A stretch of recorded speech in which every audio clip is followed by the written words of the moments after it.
Telling you about this. Today marks 28 years since anti-apartheid activist Chris Hani was assassinated outside his home in Boksburg. Hani was leader of the SACP. He was gunned down by Polish immigrant Janusz Walusz, who is still in prison for the murder. Today, the ANC, SACP and Cosatu joined the Hani family at a wreath-laying ceremony held in Ekurhuleni. Mbhazima Shilowa, former Cosatu General Secretary, joins me from Johannesburg now. And Mr. Shilowa, very good evening to you. Grateful for your time. We're speaking to you tonight because you were among Chris Hani's comrades who were on the scene in Boksburg on that day that he was killed by Janusz Walusz. 28 years on, how vivid is the memory of that day for you? I mean, the day can never be forgotten easily. Firstly, I think almost everybody knows where they were when we had the news that Chris Hani has been gunned down. And secondly, those of us who arrived at the scene found his lifeless body lying there, covered with the police already there, Tokyo among others, Jill Marcus, myself. I don't think that we will ever be able to forget that particular scene. But at the same time, it's important to remember that, yes, that scene happened that day, but there's really more that happened. I mean, it was not just Chris who was killed that day. Immediately, once some of the matches started, another person, a member of the SACP and member of Cosatu, Sam Tambani, was also gunned down by the police in Pimville. So as we remember Chris Hani, we must also remember that there were many other people who were gunned down immediately after his killing as they were protesting against his killing. And I want us to talk about that in a moment, but I want to stay with the memory of the day that you got a message you were saying, I saw on social media, on your pager to say he'd been killed. I'm wondering if you can still remember your first thought. Did time stand still? Well, I mean, in fact, you think, no, somebody is playing a trick on you, Remember, it's just a day after Good Friday. Everybody is in a happy mood.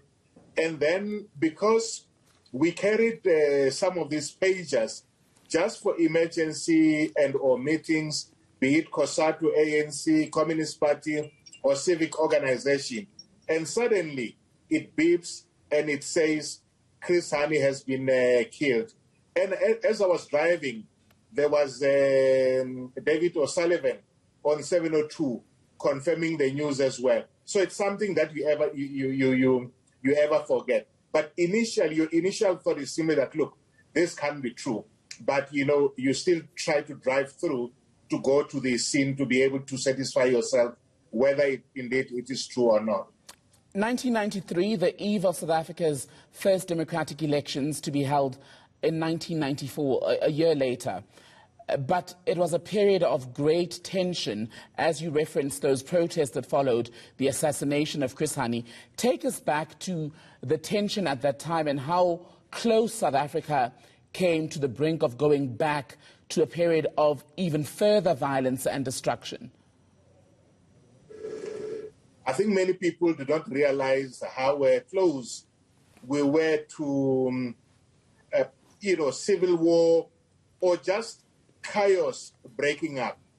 It was on that day that Nelson Mandela Madiba was able to take charge of the situation, to be able to go on national television and say to de Klerk, you step aside, the ANC will speak to South Africans. And he said to South Africans, firstly, we have the right to be angry about what had happened about Chris Hani. But at the same time, we need to be able to do so in a responsible manner, because those who killed him not only wanted to kill Chris Hani, but they also wanted to derail the negotiations that were taking place. And this was not just about negotiations, was about how do we transfer power from the white minority regime to the broader South Africans. And in fact, when the NEC and the Alliance met in the aftermath, one of the key points that was said is that we have to be able to ensure that we say, through his death, we're going to call for the that a date must be set for the elections to be able to take place. And so we were very close. And I think that it continued, because even after calm had returned, you would know that even a day of the elections, a day before the elections, there were still bombings that happened outside of Cosatu House, outside of the ANC place, a regional office in GP Street, because there were people who just didn't want peace in our country. Just on the violence then that followed, a lot of South Africans, did we forgive too quickly? I don't think we moved on and forget too quickly. Where the people are right is that there were people who went to the TRC, who were denied amnesty, where the TRC had said these people must be prosecuted, and that the government, both from the time of Nelson Mandela, Thabo Mbeki, Zuma, and now Ramaphosa, they've really not done anything to try and bring those people into book. And I think it is not too late, because not only should we be looking at people who are missing, we must also be able to say some of the people who took part in some of these heinous killings are still alive. Some are getting old. You don't want them to die before they've been brought to book. You just have to look at what is happening with those who were involved in the Holocaust. Even today, many years later, they're still being hunted. And there's no reason why in South Africa, those who were denied amnesty, we should not be following them even now. Another major criticism, of course, of the ANC and Tripartite Alliance, which you were part of course, for many decades, has been that it's shifted away, the country has shifted away from the ideals of someone like Chris Hani, who was against corruption. He wanted a better life for all South Africans, especially the black majority, which had been so oppressed for years. Do you think all of that has been lost? Can we still get back there? I don't think everything is lost. I think it's lost insofar as South Africans, ever since democracy came on, we have now tended to say government will do this, government will do that, government will do this. Whereas before, we would have relied on the power of civil society, on the power of the masses, to keep on pushing for the people with no water to not only complain about it, but to march, to take steps, to say we're not going to vote for people who are corrupt and all of those.